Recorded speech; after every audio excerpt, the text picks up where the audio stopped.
unusual animal crossing the road, so I thought I'd show you.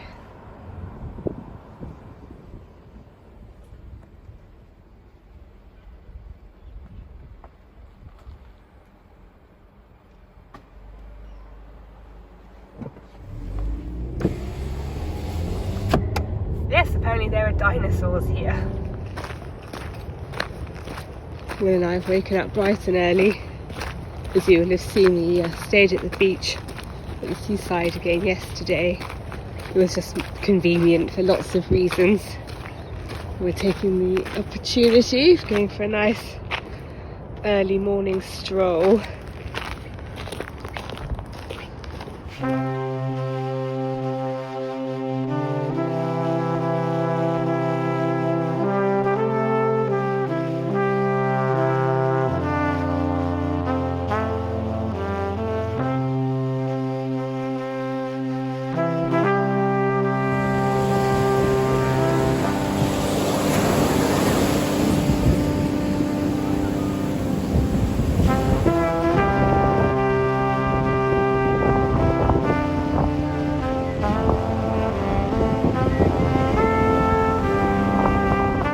I picked this vintage industrial die grinder up at a second-hand shop a little earlier today. So this is the first time I've used it. It takes rotary tool bits with a 1/4 inch shank, and this is the one that's on it so far, but I can get some more. My Dremel takes a smaller shank. So this is not really designed for using on wood, but let's see if it works. It works.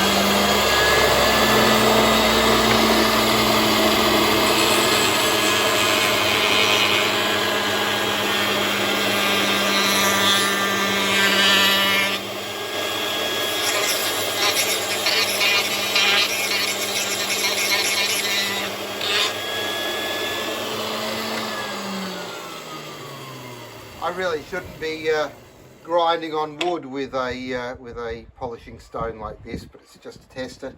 But it's got this marvellous, very good quality flexible shaft. It's quite old by the look of it. It is, let me see, made by Shelford of Surrey, and judging by the look of it, maybe from the 1950s. I'll do a bit of research. I think this probably wants fixing. So there's a bit of work that needs to be done, but it's a marvellous tool, and these old tools tended to be very well built. So I look forward to getting some wood carving bits and a few other bits and pieces for this. So I'm very happy with it anyway.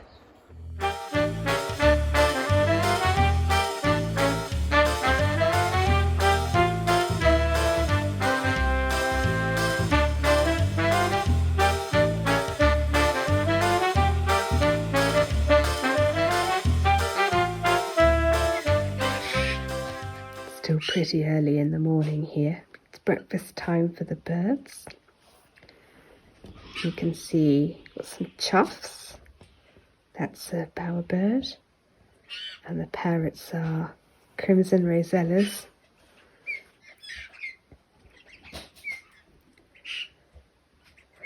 Although the rosellas are bigger and much more colourful in terms of behaviour at the bird table, well, the equivalent of the bird table back in the UK. They are very much remind me of sparrows. You may notice they can be slightly aggressive to each other and to other birds.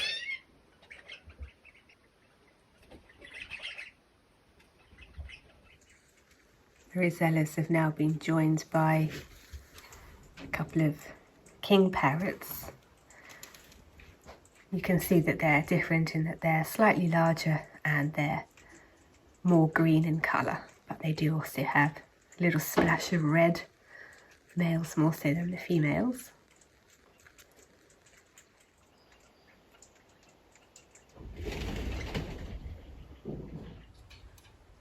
Finally,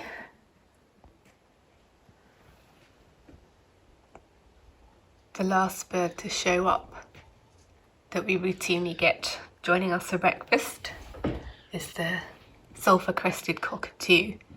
It's by far and away the largest bird, and arguably the most aggressive. Sat next to it's a currawong. They're more interested in the biscuits they get out the front, but you will occasionally see them eating the seed or coming here to let us know they want more biscuit. Sorry, birdies. It's time to get this show on the road. Still quite early today, but I'm hoping I can achieve one or two things. First things first, I'm off to actually go and pump a bit of water. If you didn't know, we're off-grid for certain services here. So we're off-grid for electricity and we're off-grid for water, which means we have to generate our own electricity and we have to collect our own water. We're also sort of off-grid when it comes to heating and hot water, in the sense that that's all done via our wood-burning range. So we also have to collect our own wood for that.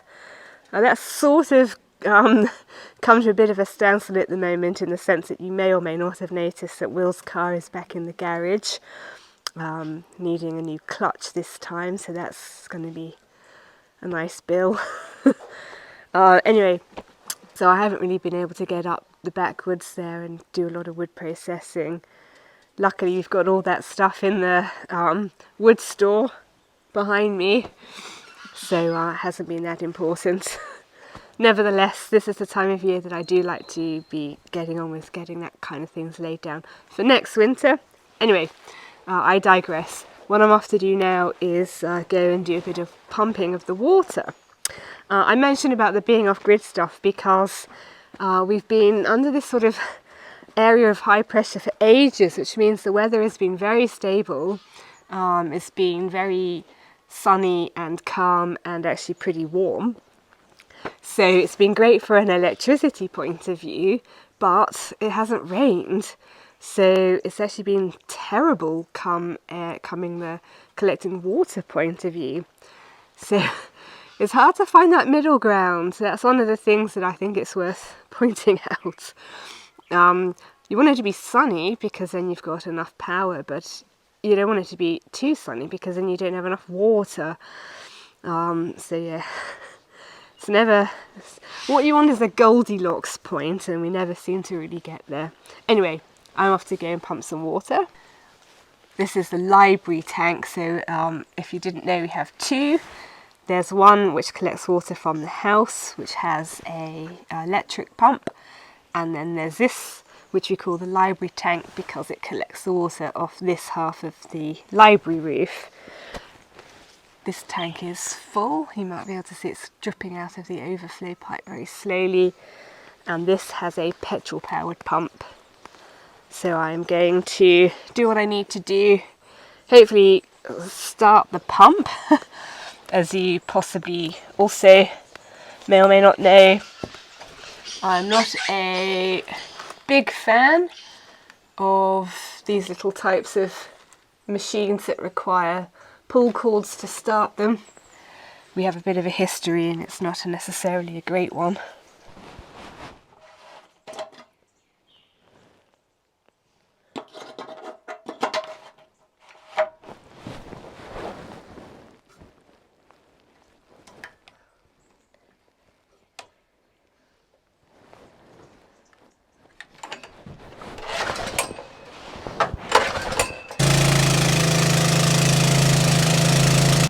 So I'll hang around here, keeping an eye on my tanks, and I'll catch up with you. My intention for today is to make a start on what is going to be my major project for this winter. So I'll meet you over there in a minute. My equipment and I have made it to a part of the property. Looking at it like this, you may not recognise, but if I spin round, you may recognise as the far end of the Mr. Darcy walk. A few vlogs ago I mentioned that I had a major winter project for this year. I tend to have one per winter. I've sort of done them in order of what's important for the property in terms of fire safety, etc, etc. So this one has been at the bottom of the list really, in the sense that this is the fence to our neighbour's orchard, the neighbouring property, and as you can see, this side of the fence line is relatively clear. So from a bushfire point of view, that's pretty livable. So this really is more just for aesthetics than for safety. I guess in a way what we will be doing is preventing any fire on our, trying to help mitigate the chance of any fire on our property getting onto our neighbours. But mostly what I'm wanting to do is extend the Mr. Darcy walk all the way up to where our new footbridge is, which leads to the gate to our neighbouring property. So what I have to clear, looking at it very roughly, is about all of this. So essentially the Mr. Darcy walk will be doubled in length. That's all I need to do. At that point then the fence line merges with the little rivulet, so it isn't possible to extend the walk this side of the little rivulet which is there, which leads into our pond, which is there. It's not possible to extend the Mr. Darcy walk any further than that, so that is the natural stopping off point. It's a major project, as I say, made a little more difficult at the moment in the sense that I don't have access to the Brumby. That aside, I do still nevertheless want to start. So what I plan to do is start taking down this vegetation, which basically has all grown up since the bushfire. So this isn't long-standing vegetation, this is all new. And I'll manually drag it down the Mr. Darcy walk, and then when we have the car, I'll start loading it onto the bonfire.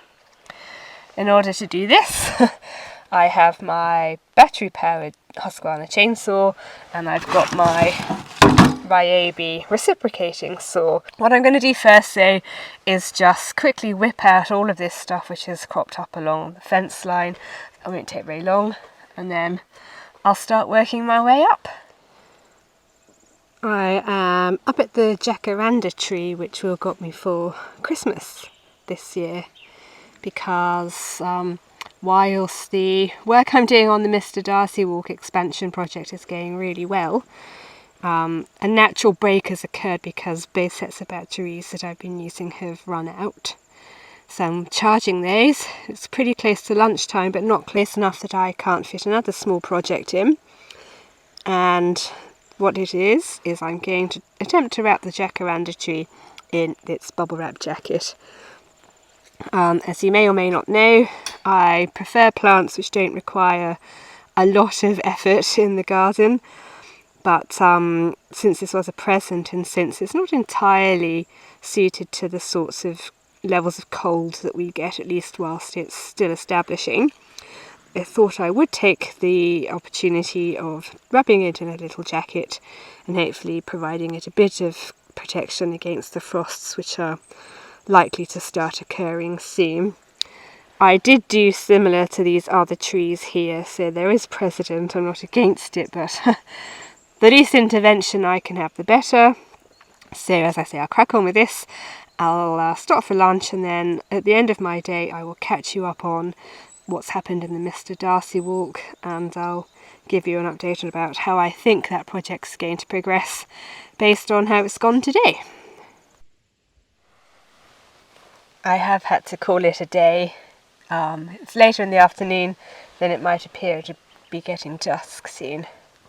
But also there's one or two other things I need to get done today before I call it a day. So I did an extra hour after lunch. I kind of started from about here and I've ended there. So I think that's sort of roughly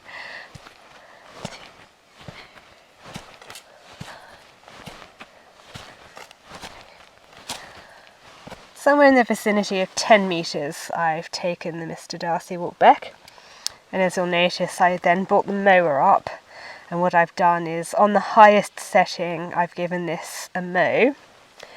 There's quite a lot of tufty grass, sort of stuff like that, and I was thinking about getting the brush cutter out and then mowing it, but I thought I'll have a go, see if I can just mow it as a oneer, and I could. Which is good, because one of the reasons it's been taking a little bit longer is because I've been taking extra special care. Here's an example here of a tree I've taken out, of trying to get the stumps as close to the ground as possible. And then I have actually also taken the precaution of poisoning the stumps. In other places where I've cleared, I haven't really had to worry so much about being quite so meticulous. But because I mean to mow this, I'm just sick and tired of the mower blades catching on stuff. It's very unpleasant. It's an unpleasant sound, it's an unpleasant feeling, and it's not ultimately that good for the mower and the cutting deck. So I have gone through a reciprocating saw blade, which is now sort of bent and broken, because you just can't not hit the ground. It's on a slight slope, so whichever way you go at it, you're working sort of uphill. But I was able to mow it, and there wasn't much by way of that joltiness, so I think my efforts to be meticulous in getting those stumps down has paid off. So that will be the modus operandi that I will use going forward. As I say, it does mean that I can't just go like zoom, zoom, zoom, zoom, and work my way back and back and back really quickly. But looking at this and thinking about what I think I need to achieve, bearing in mind that it's not all a tea tree thicket. There are sections where it's a little clearer and it's mostly just tufty grass and a few trees. I'm pretty confident that I will get this done this winter. This is my what I call all-winter project.